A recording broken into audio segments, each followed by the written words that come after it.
Hello students, मैं हूं अनंतराम और आप देख रहे हैं अनंतराम इंग्लिश क्लासेस चैनल। आज हम पढ़ेंगे स्पोकन इंग्लिश क्लास नंबर 41।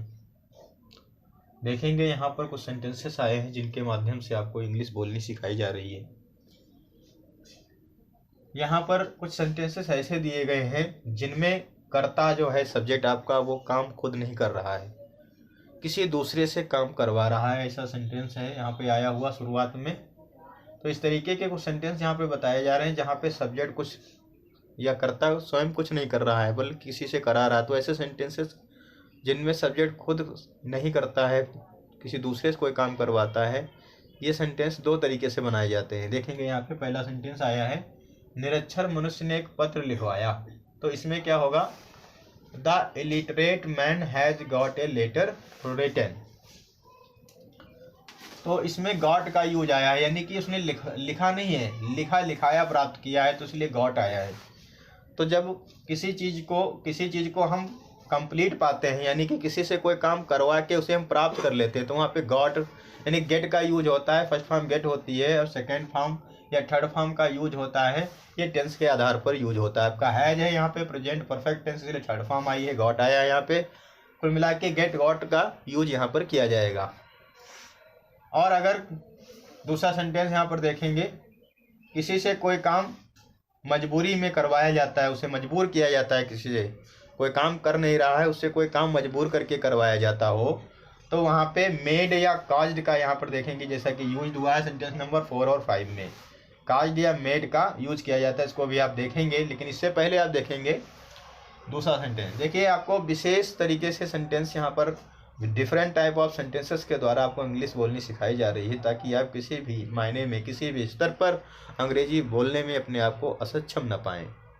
लेकिन इसके लिए कि आप अंग्रेजी बोलना बिल्कुल सही तरीके से सीख पाएँ, अंग्रेजी में अब आगे बढ़ पाएँ, इसके लिए ज़रूरी है कि आप हमारे चैनल को सब्सक्राइब करें, ताकि हमारे जितने भी वीडियोज़ हैं जो आते हैं तुरंत ही आपको प्राप्त हो और लगातार आप स्टडी कर पाएँ।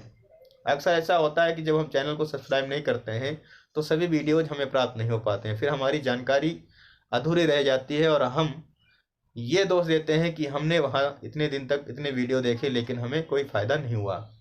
लेकिन क्या है, आप जब निरंतर लगातार सीरियल वाइज हमारे सभी वीडियोज़ देखेंगे और उनको अच्छी तरीके से स्टडी करेंगे तो अवश्य ही आपको इंग्लिश बोलना आएगा और भी अन्य महत्वपूर्ण जानकारियाँ आपको प्राप्त होंगी, तो जो कि विभिन्न परीक्षाओं में आपको पारंगत बनाएंगी। तो इसके लिए ज़रूरी है कि आप हमारे चैनल को सब्सक्राइब करें। देखेंगे यहाँ पे सेंटेंस नंबर 2 है, इस प्रार्थना पत्र पर अपने कक्षा अध्यापक के हस्ताक्षर कराओ। तो इसे इंग्लिश में कैसे बोलेंगे, get this application signed by your class teacher. तो यहाँ पर भी एप्लीकेशन जो है वो हस्ताक्षर की हुई प्राप्त की गई है, इसलिए गेट आया है, इंपरेटिव सेंटेंस है, फर्स्ट फॉर्म आई है आपकी। तीसरा आपका सेंटेंस आया है, उसने मेज पर प्यालियां लगा दी। तो यहाँ पर भी जो कर्ता ने काम किया है वो स्वयं किया है, तो यहाँ पर आपका किसी तरीके से गॉट या गेट का यूज नहीं हुआ है। यहाँ कर्ता ने काम स्वयं किया है, प्यालियां लगा दी है, लगवा दी नहीं है, लगा दी है। तो he had the dishes laid on the table. इसमें ये आपका सिंपल सेंटेंस है, इसमें गेट गॉट का यूज नहीं है, सब्जेक्ट ने या कर्ता ने स्वयं काम किया है। He had the dishes laid on the table. लेकिन ये विशेष टाइप का सेंटेंस था। यहाँ पर प्यालियों की इंग्लिश को आप विशेष ध्यान से देखेंगे, डिशेस आया हुआ है, लगा दी थी पहले से लगी थी, इसलिए हैड आया है आपका। यानी कि ये पास्ट इंफिनिट टेंस में हैड का मतलब यहाँ पर ये नहीं है कि ये पास्ट परफेक्ट है। हैड के साथ जब वर्ब की थर्ड फॉर्म आती है तो वो पास्ट परफेक्ट टेंस होता है, लेकिन जब केवल हैड आता है तो वो हैव की सेकेंड फॉर्म हैड होती है। ठीक है, तो ये पास्ट इंफिनिट टेंस है आपका। नेक्स्ट नंबर 4 में आएंगे आप, मैंने घोड़े को तेज दौड़ाया। यहाँ पर घोड़े को मजबूर किया गया है तेज दौड़ने के लिए, तो यहाँ पे आपको मेड का यूज करके सेंटेंस बोला जाएगा, I made the horse run fast.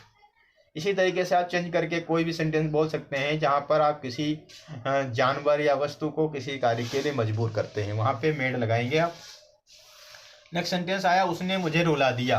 तो यहाँ पर भी रोने वाला नहीं था, मैं या मुझे, उसे रुलाया गया है, मजबूर किया गया। तो यहाँ पे कॉज्ड का यानी कि कारण हो गया है, ऐसा कोई कारण बना दिया है कि वो रोया है। तो he caused me to weep. Next sentence आया है आपका, लिखना शिक्षा का आवश्यक अंग है। तो यहाँ तक आपने सेंटेंस नंबर 1, 2 और 4 और 5 में आपने जो है सेंटेंस में काम किसी के द्वारा जब करवाया गया था वो, और उसके अलावा किसी को मजबूर किया गया कुछ काम करने के लिए, ये जानकारी प्राप्त की कैसे सेंटेंस बोले जाएंगे। और उसके बाद में आपने यहाँ पे देखा है किस तरीके से पास्ट टेंस में हैड का यूज किया जाता है। और डिशेस की इंग्लिश देखी आपने, लगाने की इंग्लिश देखी लेड ऑन, लगा देना, ठीक है। तो यहाँ पे लेड आपकी वर्ब की थर्ड फॉर्म आई है, ठीक है। यहाँ पे देखा जाए तो ये पास्ट परफेक्ट टेंस भी आपका बन जाता है, क्योंकि यहाँ पे लेड जो है ले की थर्ड फॉर्म में लगा देना, लेड ऑन, तो पास्ट परफेक्ट टेंस यहाँ से बन जाएगा आपका ये पास्ट परफेक्ट टेंस नहीं रह जाएगा।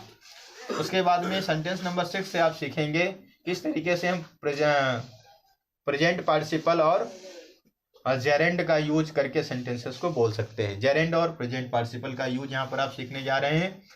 तो जेरेंड में और प्रेजेंट पार्टिसिपल में वर्ब की आईएनजी फॉर्म होती है।